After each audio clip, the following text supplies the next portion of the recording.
ମାଆ, ତୁ ଜାଣିଛୁ ମୁଁ ତତେ ବହୁତ କଥା ଲୁଚାଏ, କହି ହିଁ ପାରେନି କେବେ।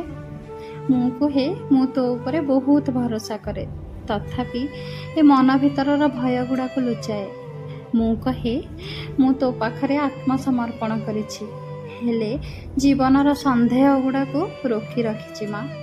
ମୋ ମୁହଁରେ ପ୍ରସନ୍ନତା ଥାଏ, ବାହାରୁ ମୁଁ ହସେ ମା, କିନ୍ତୁ ମୋ ଅନ୍ତରରେ କୋହର ଯେଉଁ ସୁନାମି ଆସେ ତାକୁ ମୁଁ ତୋ ପାଖରେ ଲୁଚେଇ ଦିଏ।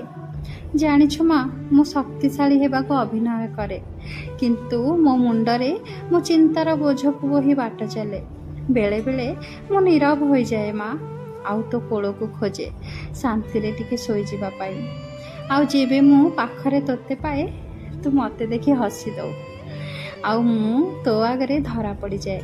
ତୁ ପା ମୋ ମା, ତୋତେ କ'ଣ କିଛି ଲୁଚେଇ ହେବ?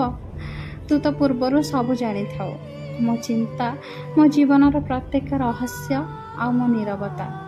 ବାସ୍ ଖାଲି ତୁ ଅପେକ୍ଷା କରିଥାଉ, କେବେ ତୋ କୋଳରେ ମୁଁ ନିର୍ଭୟରେ ମୁଣ୍ଡ ରଖି ଜୀବନର ବ୍ୟଥାକୁ ତୋ ପାଦ ତଳେ ଅଜାଡ଼ି ତୋ ବୁକୁରେ ଆଉଜି ହୋଇ ଟିକେ ଶୋଇପଡ଼ିବି, ଆଉ ତୁ ମୋତେ କଅଁଳ ଶିଶୁ ଭଳି ଜାବୁଡ଼ି ଧରିଥିବୁ।